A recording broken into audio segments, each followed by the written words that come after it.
I must say that your PowerPoints, They're phenomenal, aren't they? They are outstanding. Really? So you think that's way better than mine?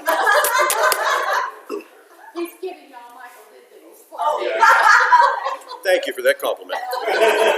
All right, well, good morning, everybody. I appreciate you coming out. I know a little messy on the weather side, but still grateful that you're here.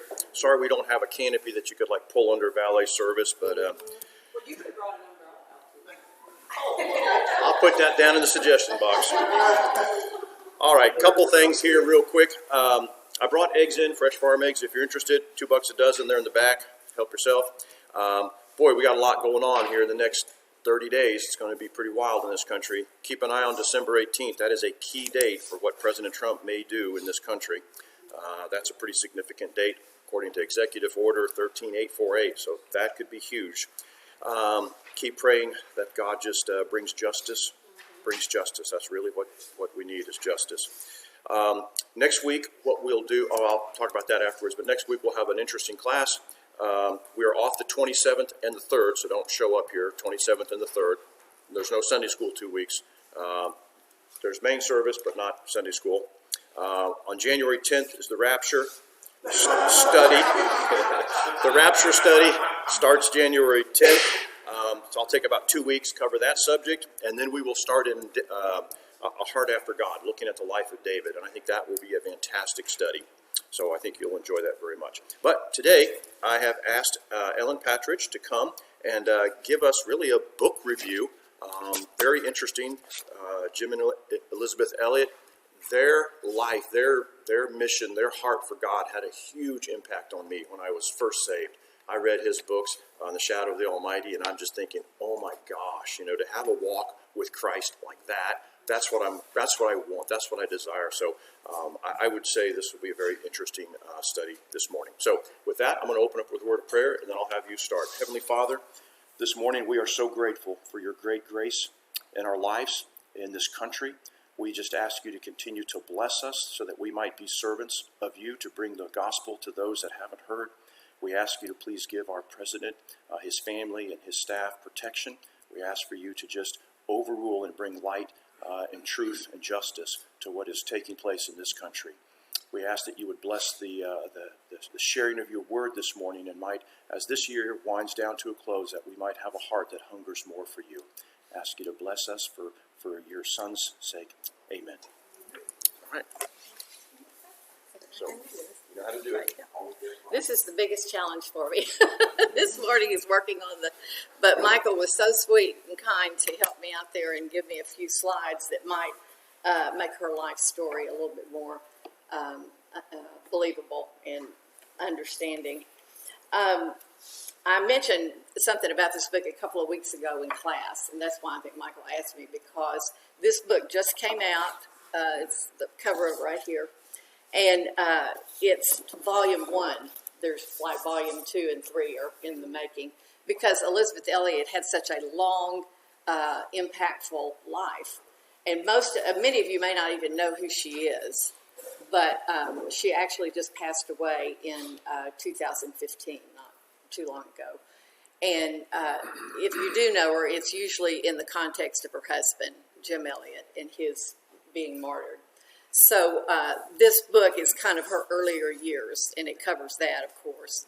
And that's a picture of her when she's on the book, when she's down, and mostly everything that they did was in Ecuador.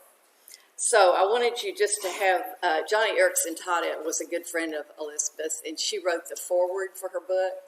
And it's a great foreword. It just talks about how Elizabeth was just so practical, down to earth, loved God. Everything was about her relationship with him.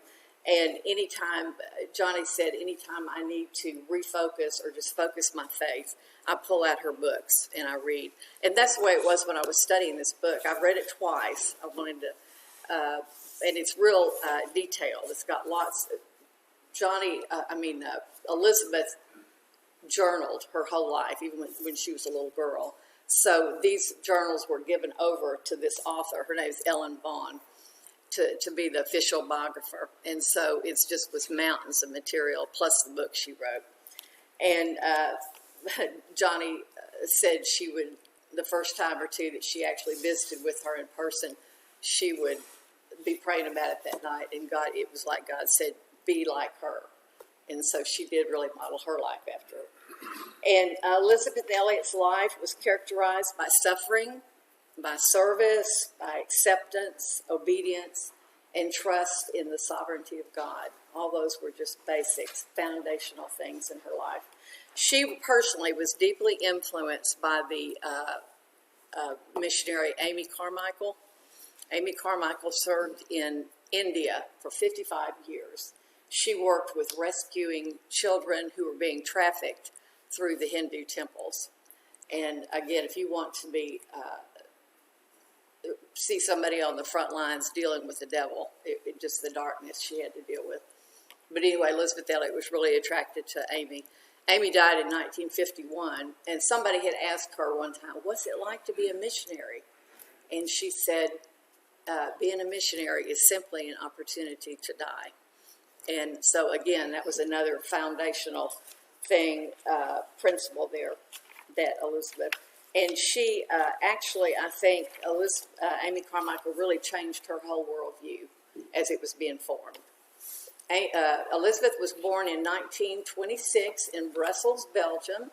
Her mom and dad were missionaries there, but they moved back to the States when Elizabeth was a baby. And they moved to the Philadelphia area and then eventually New Jersey. Her dad was, I guess he was a journalist or a writer, but there was something called the Sunday School Times, and I guess that was a magazine or something, and he ran that.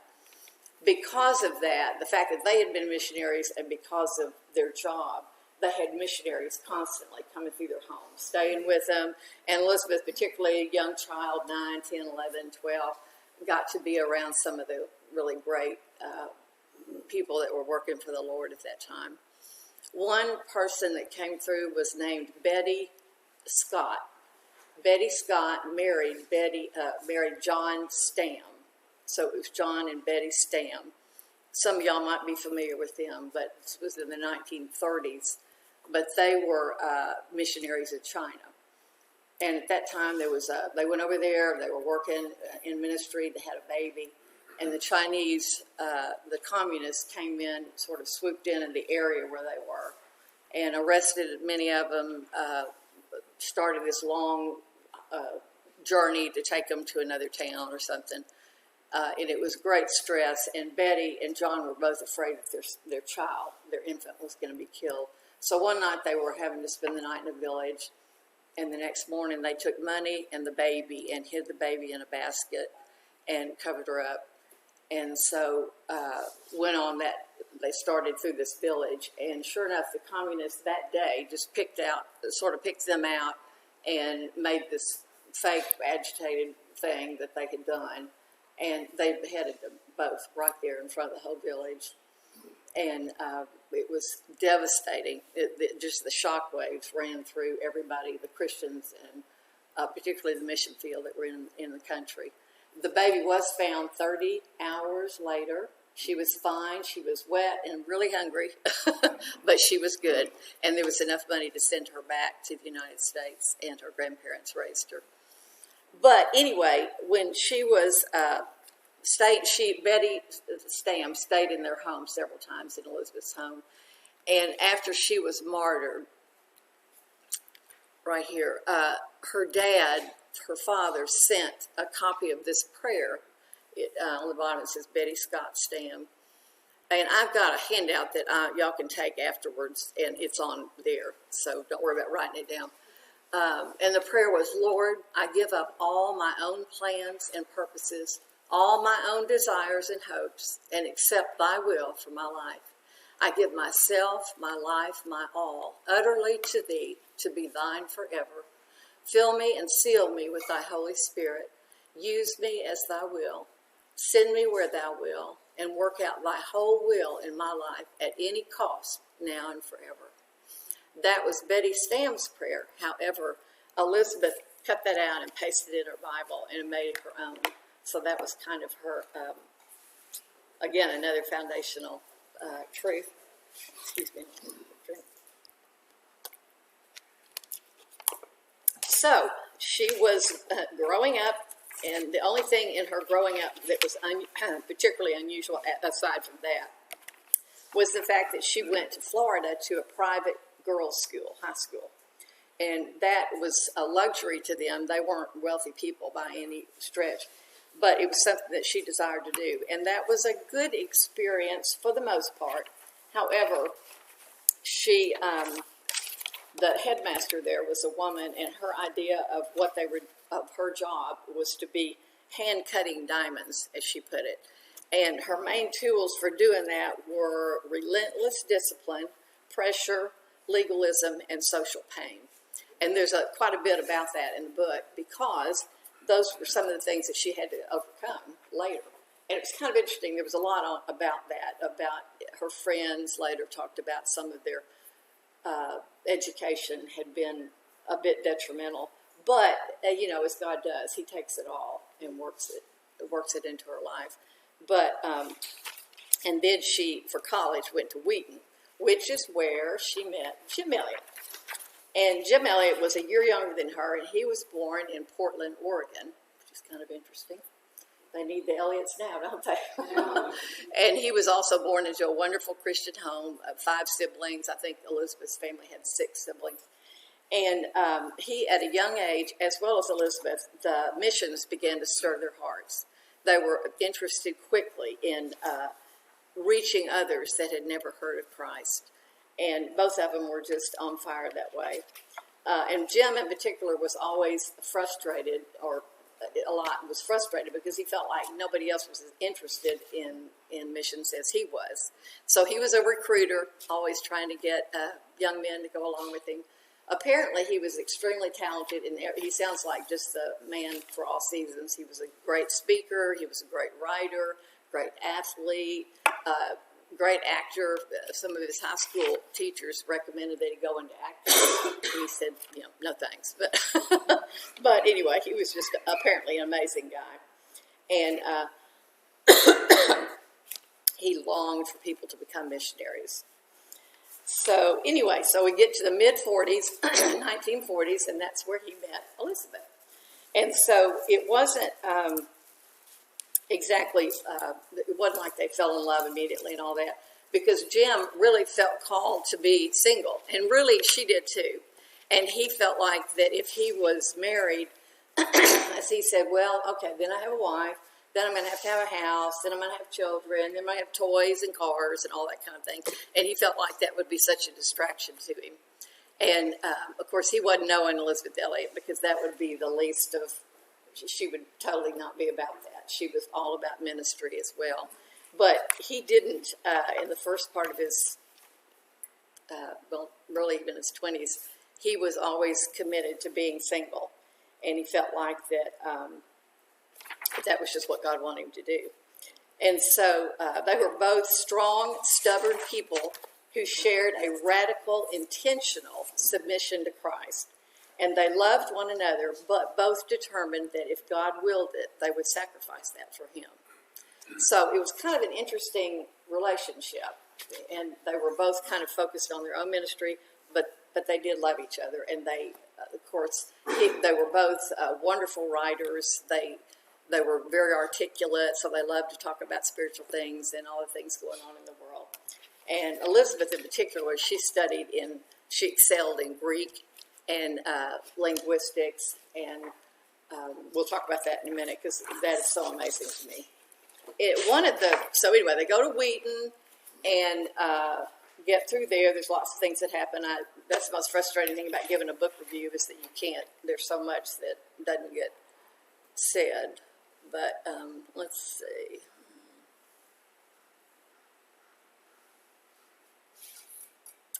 Okay, this is, of course, a world map, and the little circle there is Ecuador, because that's eventually where both of them end up. It was kind of by accident. I think Jim had a missionary friend who got injured that was working down there, and he called him and said, I need help. So Jim goes to Ecuador after Wheaton, and Elizabeth, I call her Betty sometimes because that's what Jim always called her, but I'm going to stick with Elizabeth. But Elizabeth went to a place in Ecuador called San Miguel. And the chapter of that talks about that, it says the first death of Elizabeth Elliot. And because it talks about, the idea of the principle of dying, and of course the main death that she suffered was her husband. But anyway, this chapter is the first death of Elizabeth. You're like, wow, well, what went on? So she went down to San Miguel, Ecuador, and there was no written language. This was a group of Indians called the Colorados. And so they had nothing. So her job was to go down there and get the language deciphered to get down on paper so that it can be translated into the Bible.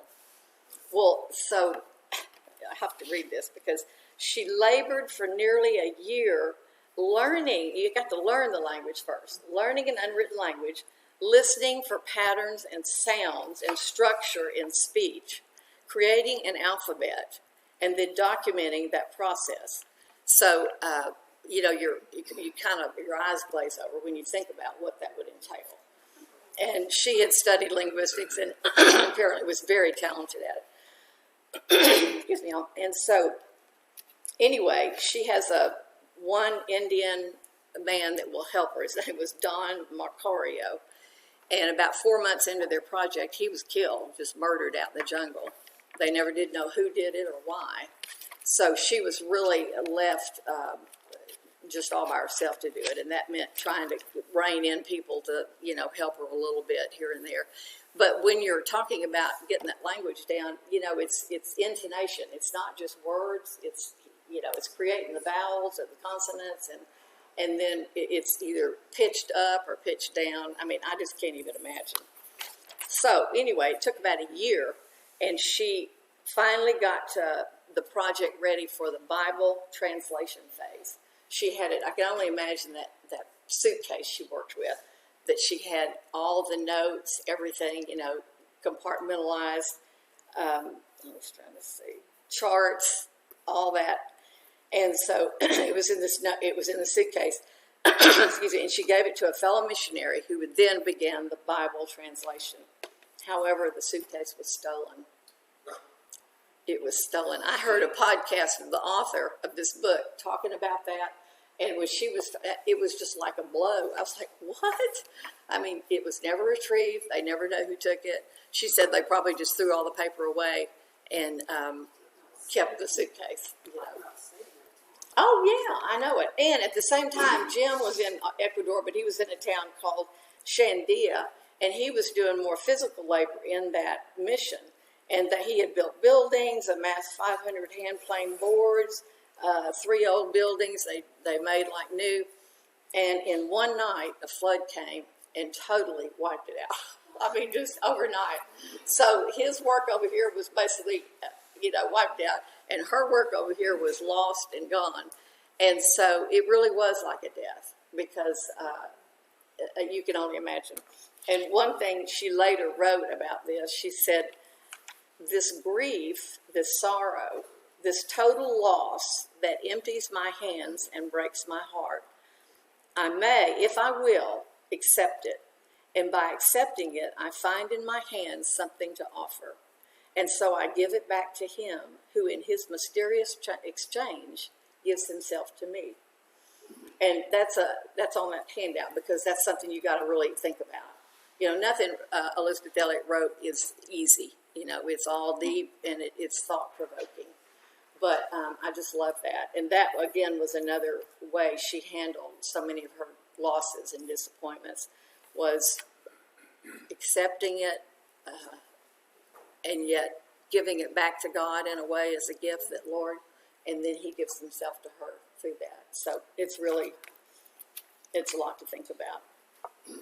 Okay, so that happened. Then they finally do get married. I believe they got married in 1953. They come together in Shandia, which is this small. Quito was the capital of Ecuador. But let's see where I am here. Okay, that's a bigger picture of Ecuador. Let's see. What'd you say? I was just wondering who all those men were. That's the 5 men that were martyred. We hadn't gotten there yet. Yeah. So. Mm-hmm. Settle down, yeah. Give it a minute. I didn't get these probably in the right order. This was one thing that Elizabeth Elliot talked about a lot. She said, the secret is Christ in me, not me in a different set of circumstances. And again, they're all thought-provoking. You have to really meditate on what she says. I'll leave it there for just a minute. Anyway, okay, so they get married. They're in Shandia, which is a small Ecuadorian village. There's a mission there that had to be rebuilt after it was wiped away by the flood. And they had their only child, Valerie, after they'd been married a couple of years. And I can't tell y'all what it's like to read about living in the jungle. Has anybody here lived in a jungle? Or, I mean, between the snakes and the food and the brush, I mean, it just is amazing. Yeah, I know. Oh man, and they did sleep, I think, for the most part in hammocks. Even the Indians and the natives did, because you just don't want to be on the ground. But and you know, the lack of privacy. Now Jim did, once the baby was born, he did build a house. I'm sure it wasn't anything fancy, but it did give them a little privacy, because the Indians just didn't, you know, it was pretty much everything was in front of everybody. So, anyway, but that's just part of it. And it's so funny, because she was such their personalities, Elizabeth was much more of an introvert, much more, prim and proper, doesn't really get it exactly, but anyway, she was, so you wouldn't think that would be an easy transition, but she was so certain of her calling by the Lord that she just didn't seem to get bogged down with that kind of thing. So, and Jim was, of course, much more of an extrovert, much more outgoing, but they were a great team.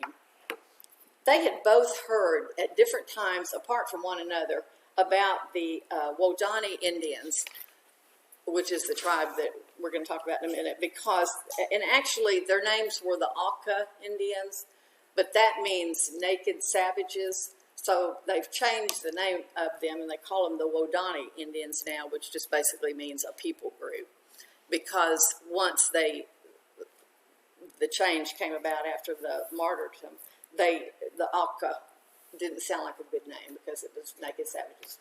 But anyway, both of them had heard about the Auca tribe, apart from each other. I think Elizabeth thinks everybody thought the only reason she was interested in that tribe was because of Jim, but that's really not true. She had heard about them from other missionaries, and he had heard about them. And this tribe was really famous for killing and just murders, really. Their language was unrelated to any other tongue on earth. And they took up a section in Ecuador, about 81,000 acres. Let's see if that's right. About the size of Massachusetts. That's Elizabeth with her baby Valerie. I love that picture. It's so sweet in the jungle.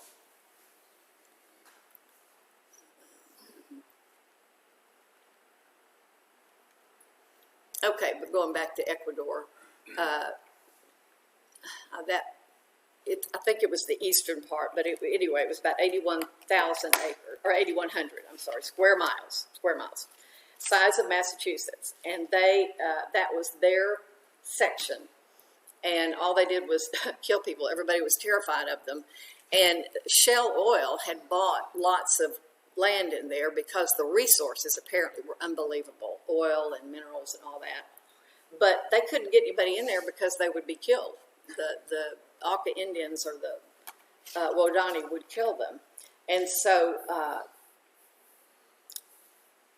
when asked why the Wodani killed so voraciously, one of the natives said had very few insights as to their motivations. Her only answer was that they were killers. She said, never trust them, thinking of this particular child grew up there, and she was recalling her own bloody childhood. She said, they may appear friendly, and then they will turn around and kill. Their violence was equal opportunity. They killed their own people as well. Anthropologists would later identify them as one of the most homicidal tribes ever studied. So that's saying a lot. It really is. Shell Oil finally abandoned. They pulled all their people out because they were tired of losing their people. However, there was discussion about sending military in there and just wiping the whole tribe out. And Jim Elliot and this group of men were knowing about that. And these men were they were all missionaries. Jim recruited really all of them. And they were bound together in a real heart for this tribe. You know, who would, I don't know why, but, well, God knows why. And so they they wanted to be able to go and share the gospel. And the thought that they might be all killed by the military soon they felt an urgency.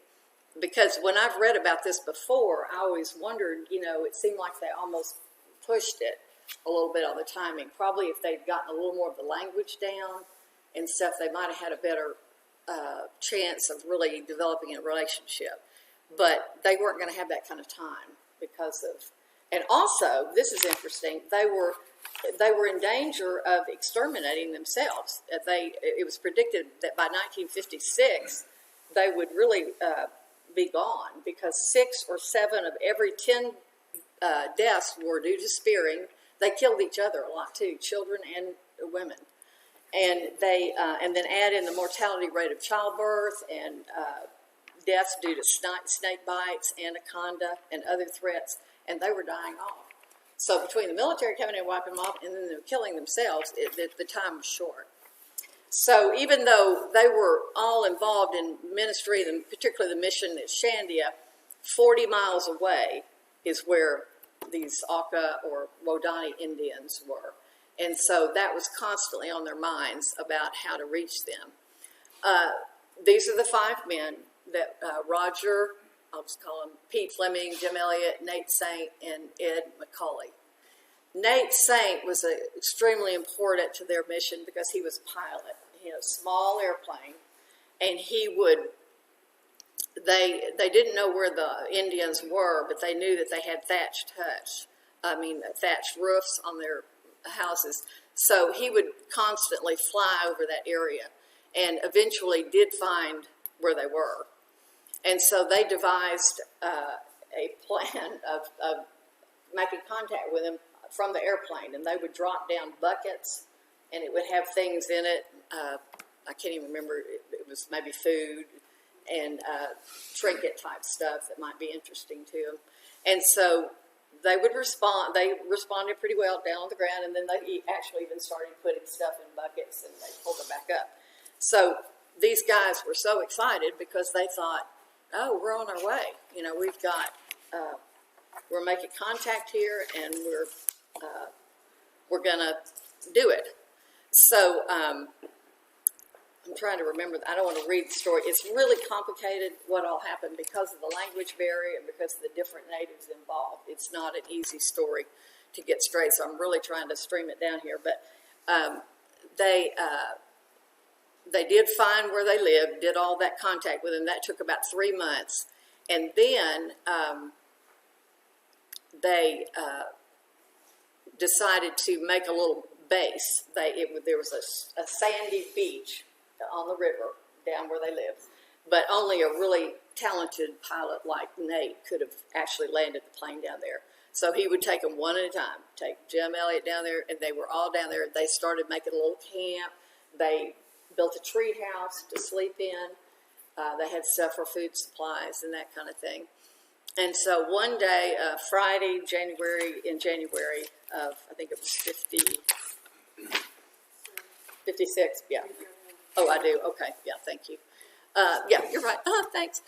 January 56, it was a Friday.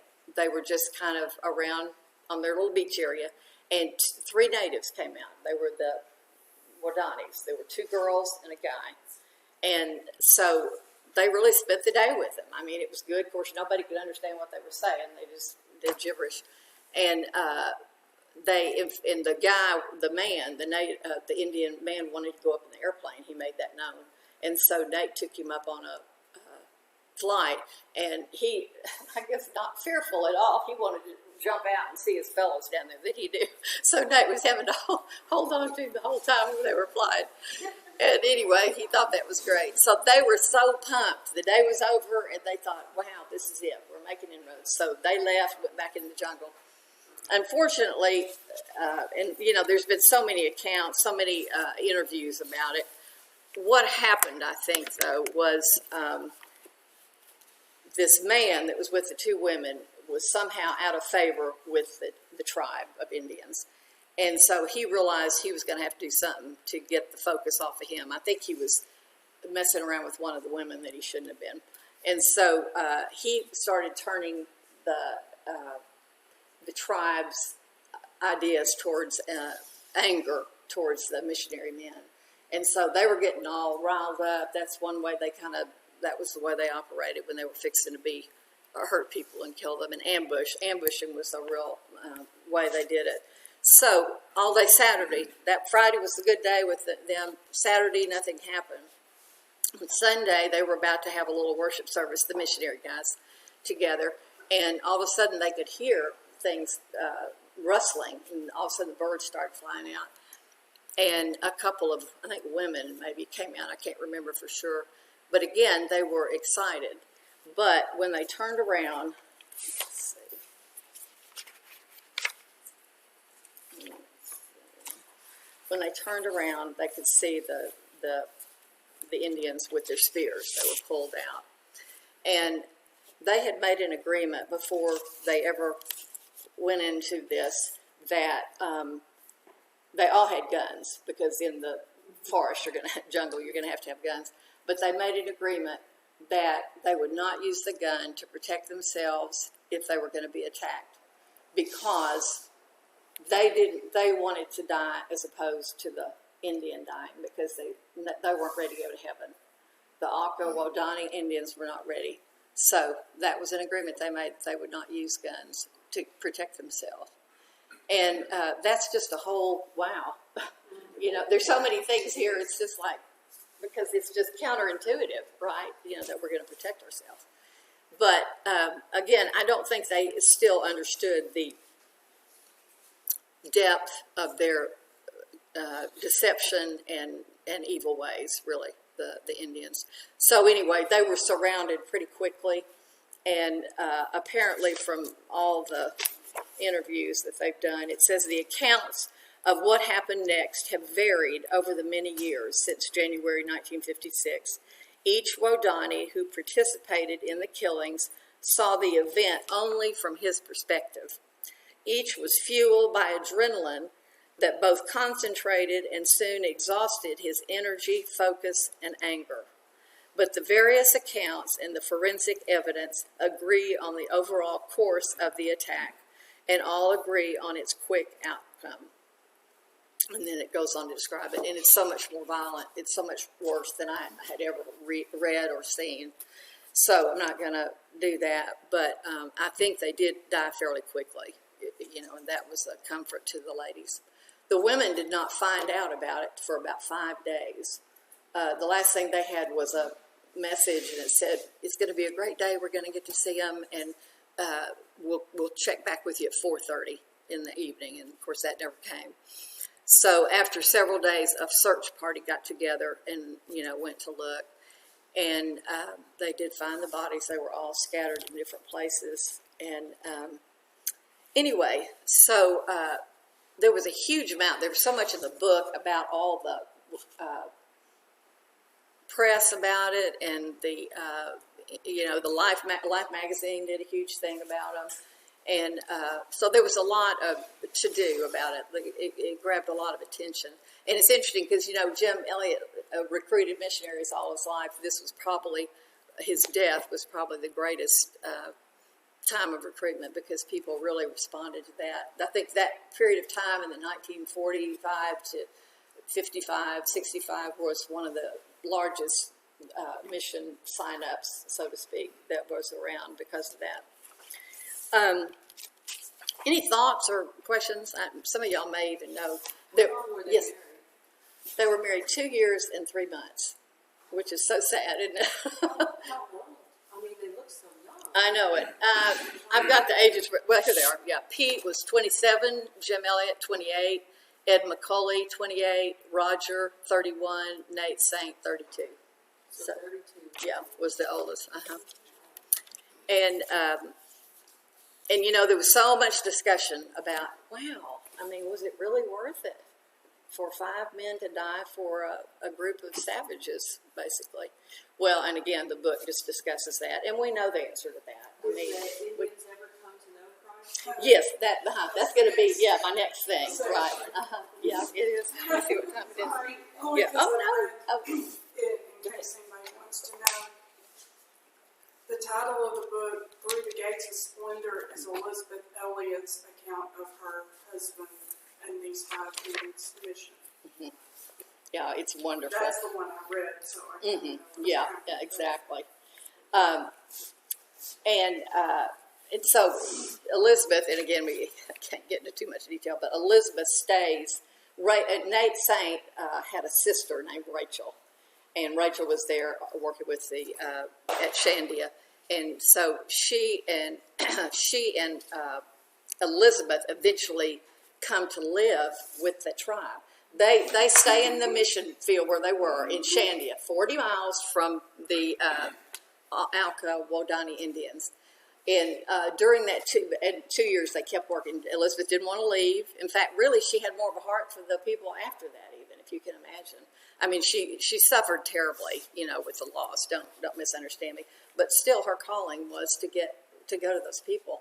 And so, for 2 years, she stayed where she was, and just kind of out of the blue, one day, 2 women from the Alka Wodani tribe comes into them, and they were kind of sort of escaping, I guess, but they wanted to live there with these women, with Elizabeth Elliot and Rachel.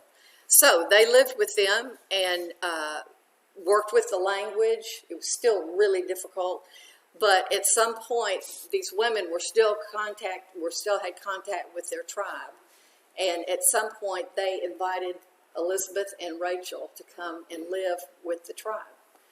And they felt like it was safe enough at that point because there was a big change during that time.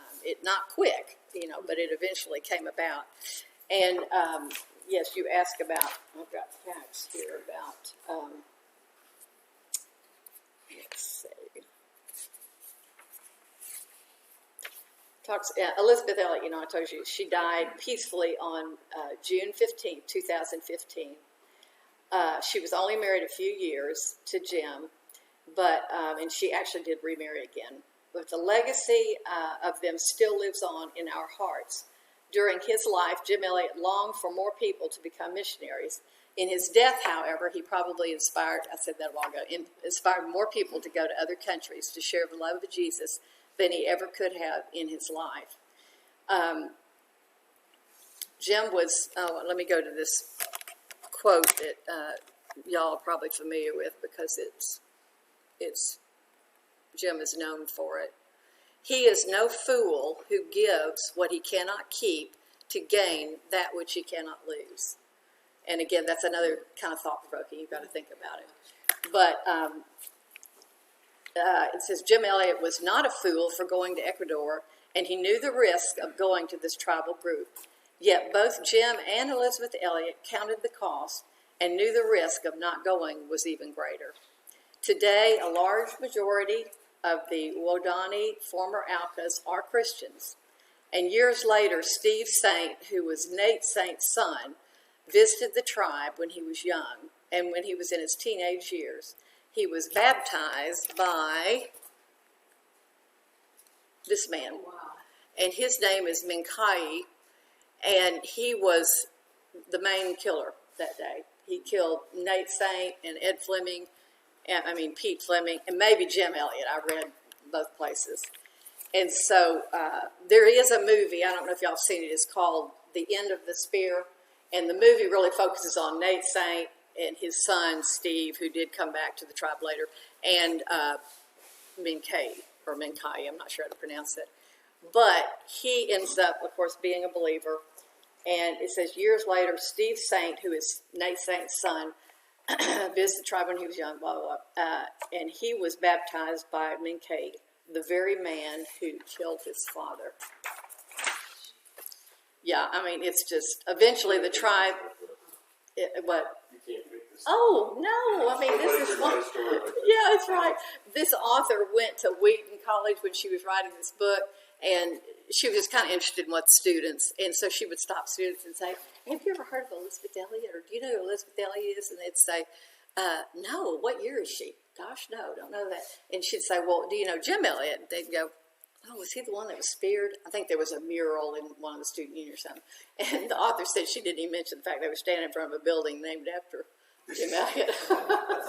So it's like, we just can't lose these stories because they are so amazing. You talk about learning about the power of God and His ways and His, and you can't put it in a neat little package. You really can't. And she writes so much about that, about questions being answered and everything. So anyway, the story ends there for our purposes this morning. In Min-Kay, there was just one little thing I wanted to read. Jim's giving me the high sign here that I need to quit. Let's see. I know it. Oh, that's right. I need one. Well, it was so good. It just talked about. Oh, I know. Here it is. It's one little paragraph. The impact that these 5 missionaries made is insurmountable. The deaths brought life to a tribe that seemed to be utterly lost without any hope. The Wadani people today are around 20% Christ followers. We don't have any information on how that breaks down of age and blah, blah, blah. Probably 50 years or older are the Christ followers, and hopefully the children are coming up. Their churches are different than ours, but the Wadani themselves do not count anyone as a Christ follower unless they have trusted Christ as Savior, been baptized, and the fruit of their lives shows that they are following Christ. So, yeah. Yeah, isn't it amazing? Yeah. Well, yeah, that's what I was thinking. It was just that they wanted them to be not just, they really wanted the gospel and the Bible. I mean, and another thing was when Elizabeth and Rachel came and lived with them, one of the biggest impacts on their life, on the Indians towards salvation, was why are these women not mad at us? Why do they not want to hurt us? How could they forgive us? How could they love us and live here with us? So that was. They also, if I remember correctly, the tribe found out that the missionaries had the weapons. Yes. But chose not to do that. Of course, that would speak to a man. Yes. Yeah. Yeah. But apparently, they admitted later that they realized. You talk about the guns. Yeah. That they realized they really weren't going to use those guns against them. But you got to think. He went up in an airplane, got to see the technology that was available in 1956, and not to think these people probably could kill us with this type of technology they must have. Right. It boggles the mind. It just makes my brain just turn. Well, if they may, the way he kept wanting to lean out and just jumped out, they may not have had a sense of truly what kills. You see what I'm saying? Because otherwise, you know from that height that you would die if you jumped out. But you don't really realize. You're so pumped. They were emotional. Yeah. Well, death was an everyday occurrence for those people. Oh, yeah. The brevity of life was I know in the postlude to Through the Gates of Splendor that Elizabeth wrote that she said it took her several years before she was brave enough to ask why they killed her husband. And there was the factors of that, and one of the things he used to get the tribe against them was a simple thing. They were celebrating that they had been able to talk with the people, and they decided to cook hamburgers. He told them they were cannibals. They were eating meat. And this was that They man. were eating meat of people. Yeah. Their hamburgers were people. Yeah, that's one of the ways he turned the tribe against them. See, they're eating people, and that's what they're going to do to us. Yeah, there was. And so it was a huge misunderstanding perpetrated by him that caused their death. It was a fear that we got to kill them before they kill us. But their whole culture really was just anger, and they'd get all worked up and do all the killing, and it just made no sense. It was truly coming out. It was truly, it was truly darkness that they lived in. Thank you, Michael. Well, thank you. I appreciate that very much. All right, well, who's next? No, I think that's excellent. I sure appreciate you sharing. Thank you very much. Yes. Jim, thanks for putting up with that and supporting it. Well, let's go ahead and close real quick on a word of prayer, and we'll get set up. We will do live streaming here for the 10:30 service. And wasn't Jeff listening in? Jeff, what'd you say? Jeff did his normal thing. He listens to this class because at 8 o'clock he mentions Elizabeth and How about that? her Sorry. phrase during the ballot. There you go. And it's just, you can't make this story up, but you can't put this story in a day with a sermon like what you're going to hear in a few minutes. It's nothing that man could ever put together. No. Jeff just can't top the best, so way to go. There you go. This is what he can. Copying is the greatest flattery. So, our Father, we thank you for the life that Jim and Elizabeth Elliot lived. We thank you that they lived intentionally. We thank you that they lived with a passion for you. Might we learn from that? Might that be a part of our lives? We ask it for your Son's glory.